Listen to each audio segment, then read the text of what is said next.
नमस्कार। आज हम बात करेंगे डोसी नारनौल युद्ध पर। यह युद्ध महाराव शेख हाजी और अखन खां के बीच में हुआ था।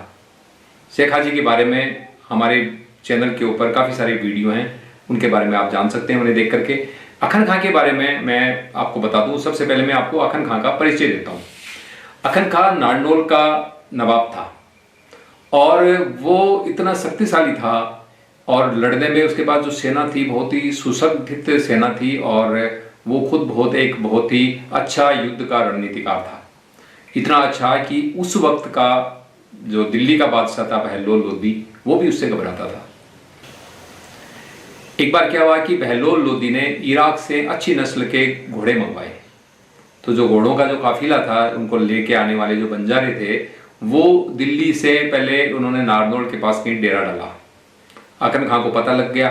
अखन खां ने उसमें से छांट करके और 9 घोड़े अपने यहाँ मंगवा लिए और जो बंजारे थे उनको उनका मूल्य नहीं चुकाया, मतलब उनका कोई भी मोल नहीं चुकाया और उनको ये कह दिया कि बादशाह को बोल देना कि ये 9 घोड़े अखन खां को पसंद आए और वो ले गया। यह बात जब बहलोल लोदी को पता लगी तो बहुत बड़ा नाराज हुआ और उसने अखन खां को चेतावनी भरे लहजे में एक संदेश भेजा कि मेरे घोड़े वापस कर दे, नहीं तो अच्छा नहीं होगा। अखन खां ने वापस जवाब दिया कि ये घोड़े तो तेरे जैसे घोड़े तो मेरे पास भी बहुत हैं, मुझे कोई जरूरत नहीं तेरे तो घोड़े लेने की। मैंने तो तेरे घोड़े सिर्फ इसलिए लिए हैं कि तेरे से युद्ध कर सकूं, मुझे युद्ध का कोई बहाना चाहिए था। तेरे में हिम्मत है तो आजा और लड़ दे। तो ये बहलोल लोदी को, जो दिल्ली का बादशाह था, उसको बहुत बुरा लगा, लेकिन वो बहलोल लोदी के ऊपर आक्रमण करने की हिम्मत नहीं कर सका। ये मैंने उदाहरण आपको इसलिए दिया है कि आपको पता लगे कि बहलोल लोदी भी, ये उदाहरण मैंने आपको इसलिए दिया है कि आपको लगे कि अखन खां कितना वीर था और कितना वो मतलब दुस्साहसी व्यक्ति था और उसको अपनी सैन्य संगठन के ऊपर उसको कितना भरोसा था। उसके बारे में, अखन खां के बारे में एक और बात बता दूं। अखन खां कायम खानी मुस्लिम था, यानी जो गोगाजी चौहान का वंशज था, जो चौहान राजपूत, जो ददरेवा के चौहान थे, वो जब उन्होंने इस्लाम ग्रहण किया, ये उनका वंशज था, यानी कायम सिंह चौहान का ये वंशज था। इसलिए उसे बहुत बड़ा अभिमान था कि मेरी रगों में चौहानों का खून दौड़ रहा है, मैं भी राजपूत हूं और राजपूती खून दौड़ रहा है। और वो चाहता था कि उसके आसपास जितने भी राजपूत हैं वो उसको बराबर का उसको राजपूत समझे और उसको उस हिसाब से सम्मान दे। लेकिन धर्म परिवर्तन के कारण जो आसपास के जो शासक थे राजपूत, जिनमें तंवर, चौहान और निर्माण प्रमुख थे, उन्होंने उसको बराबर का इसलिए नहीं समझा कि उन्होंने एक तरह से बराबर का क्या समझा, उसको भिन्न समझा कि इसने तो धर्म परिवर्तन कर लिया। तो हुआ क्या, वो उनसे बहुत खुंदक खाता था और चिढ़ता था उनसे और अक्सर उनके जो छोटे छोटे राज्य थे उसके आसपास में, उसकी सीमाओं के पास, चौहानों के, निर्माणों के और तंवरों के, उनमें अक्सर वो लूटपाट करता था, गांव को लूट लेता था, किसी गांव को जला देता था और उनको एक तरह से परेशान करता था। अब ये सारे के सारे जो उसकी सीमाओं से लगते हुए जो राजपूत थे, वो राव शेख हाजी के रिश्तेदार थे या मित्र थे।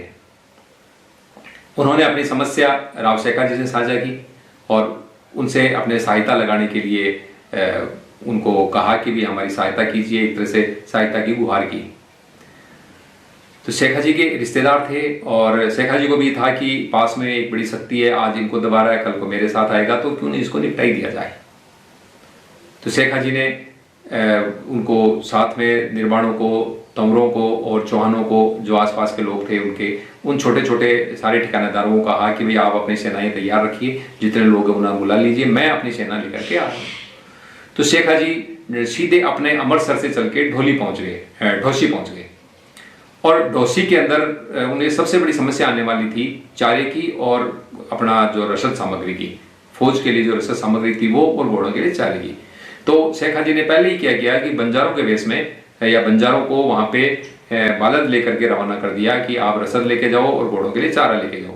बंजारे वहां पहले पहुंच चुके थे, ढोसी पहुंच चुके थे। उसके बाद शेख हाजी अपनी सेना लेकर के ढोसी के जो पहाड़ है वहां पे उन्होंने अपना शिविर लगा दिया और वहीं से अखन खां को चैलेंज भेजा, एक तरह से युद्ध का न्योता भेजा कि अखन खां आओ और हमारे साथ लड़ दो। इस बीच शेख हाजी ने जो अखन खां की रणनीति थी उसका अध्ययन कर चुके थे वो, और उन्होंने अपने जितने भी जो सामंत थे और उनके जो सहयोगी ये तंवर, चौहान और निर्वाण थे, इनको सबको इनके नेताओं को इकट्ठा किया और एक युद्ध मंत्रणा की कि इसको किस तरह से निपटाया जाए, उसकी रणनीति क्या है और हम किस तरह की रणनीति अपनाएं। उसी वक्त शेख हाजी के जो बड़े कुंवर थे रत्ना जी, उन्होंने कहा कि ये अखन खां की जो प्रणाली है, युद्ध प्रणाली है, वो है बाज युद्ध प्रणाली। ये क्या करता है कि बाज के आकार में अपनी सेना को रखता है और जिस तरह से बाज पंजों से शिकार को दबोच करके उसको दबोच लेता है, ठीक उसी तरह से अखन खां भी इसी तरह से करता है कि जो बाज की जो आकृति होती है, उसके पंजों की और उसके पंखों की आकृति होती है, उस हिसाब से इस सेना को की आकृति बना के रखता है और सामने वाले को दबोच लेता है।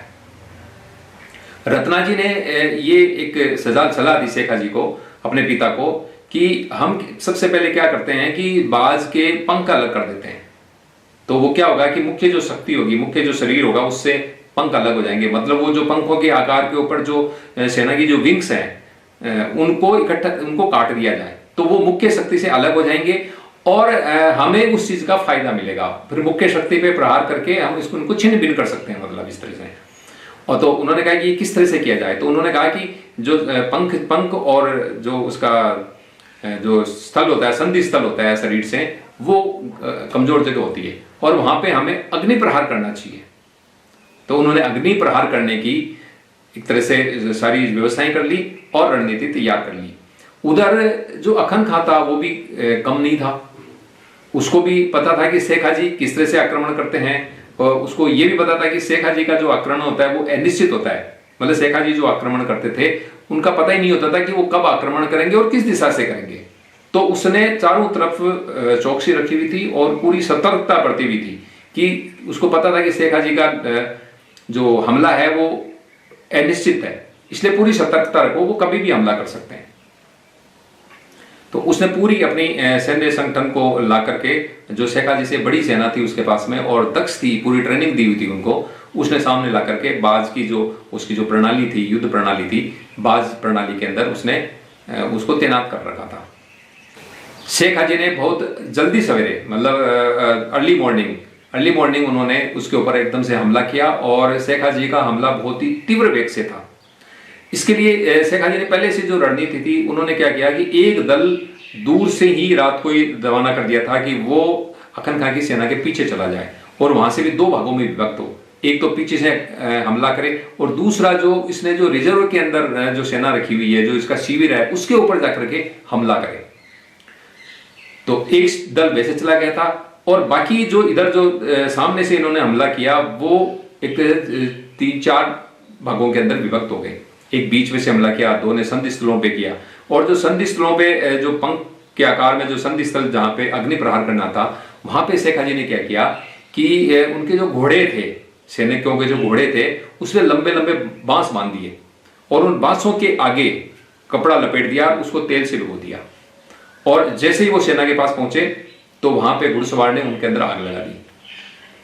उससे हुआ क्या कि उसके अखन खां के जो सेना के जो घोड़े थे वो एकदम से जो गर्मी लगी उससे बिलबिला गए और वो पास नहीं आए और उनके अंदर भगदड़ मच गई। इन्होंने इतनी तीव्र वेग से हमला किया कि जो पहले रत्ना जी की जो सोच थी, यानी जो उनकी सलाह थी कि मुख्य स्थल से जो पंखों का वाली आकृति है उस सेना को अलग कर दी जाए, उस दोनों विंग्स को अलग कर दी जाए, उन्होंने ऐसा ही किया।